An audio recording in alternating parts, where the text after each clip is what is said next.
Bonjour, je suis Iba Yacoub de Cachou Info. Je suis en présence de M. Ibrahim Sanfo qui représente l'UNCEA du Burkina Faso. Bonjour M. Sanfo. Bonjour Iba. Oui. Pouvez-vous s'il vous plaît nous parler des activités que mène l'UNCEA au Burkina Faso dans le secteur du cajou? Ok, il faut dire l'UNCA. On entend par l'UNCA l'Union nationale des commerçants et exportateurs d'anacarde du Burkina. Il faut dire que c'est une organisation qui a été mise en place en 2016, voilà, qui défend l'intérêt des commerçants et exportateurs d'anacarde du Burkina. Voilà. En parlant de l'exportation, est-ce qu'il y a une autorité de régulation qui est mise en place en ce qui concerne l'exportation? Ok, il faut dire qu'au Burkina, actuellement, nous avons une autorité de régulation qui est le Conseil burkinabé de l'anacarde, qui regroupe en son sein le gouvernement et les acteurs directs.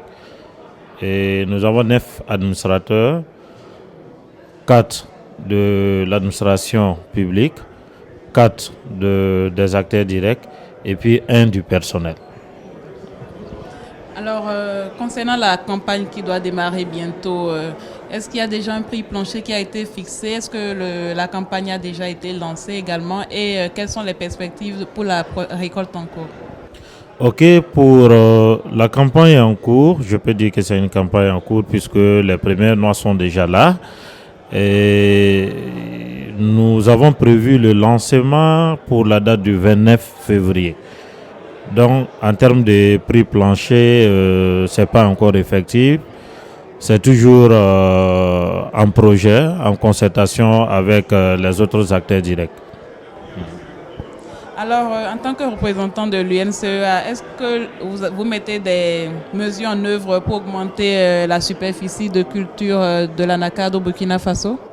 Oui, si nous regardons très bien, et depuis que l'État a commencé à s'impliquer fortement dans la filière, ces dernières années, nous assistons à une augmentation de la production. Le Burkina à Singapour, qui était à 80 000 tonnes métriques, aujourd'hui est à 120 000 tonnes métriques. Donc on peut dire qu'il y a une augmentation. En ce qui concerne le rendement également, y a-t-il une amélioration du KOR? Est-ce qu'il y a le taux d'humidité également? Est-ce que tout est contrôlé avant les exportations chez vous? Ok, en ce qui concerne le rendement, il faut dire qu'au Burkina, nous avons un rendement moyen de 400 à 500 kg à l'hectare. Et comparativement aux autres pays, on pourrait dire que c'est un peu faible. Mais il faut comprendre aussi que l'histoire de l'anacardier au Burkina, ça vient de loin. Les arbres sont vieillissants, donc il faut régénérer les plants. Et en plus de cela, nous avons des nouvelles zones de production où nous avons planté, ça fait à peu près 2 à 3 ans et nous n'avons pas encore commencé la collecte. Donc, au vu de tout cela, nous espérons augmenter notre rendement à 800 kg à l'hectare, surtout avec les nouvelles vergers qui sont là. Voilà.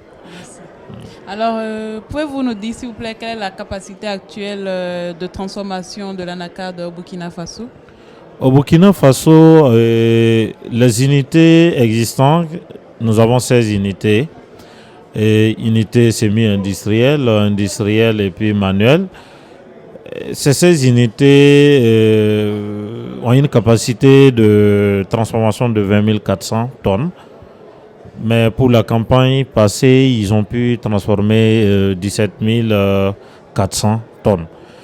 Et en termes de perspective pour la campagne 2020 au Burkina, il faut dire que nous avons 5 nouvelles unités qui viendront s'ajouter aux 16 existants.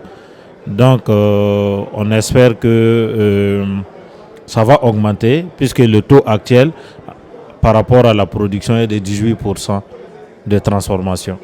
Donc, nous ne sommes plus à 10%, nous sommes maintenant à 18%. Félicitations. Ma dernière question concerne l'exportation.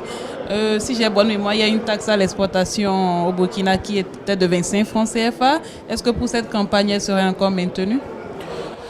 Nous sommes toujours en pourparlers parce que au Burkina, il y a une loi et la loi 050 qui permet aux acteurs directs de faire une contribution forfaitaire obligatoire dans la filière. Et nous sommes en train de voir les mesures qu'il faut, comme le fonds que nous prélevons, c'est pour réinjecter dans la filière, pour augmenter la production. Et si les acteurs aussi doivent prélever directement, est-ce que ça n'aura pas un coût sur le prélèvement de 25? Donc c'est un projet, nous sommes en train de discuter. Je sais qu'au retour, après cette convention, Inch'Allah, dans une semaine, nous aurons une situation claire là-dessus. Si le prélèvement sera maintenu ou pas. Voilà. Merci. Merci beaucoup, M. Sanfo, pour votre temps et je vous souhaite bonne conférence. Merci, Yva.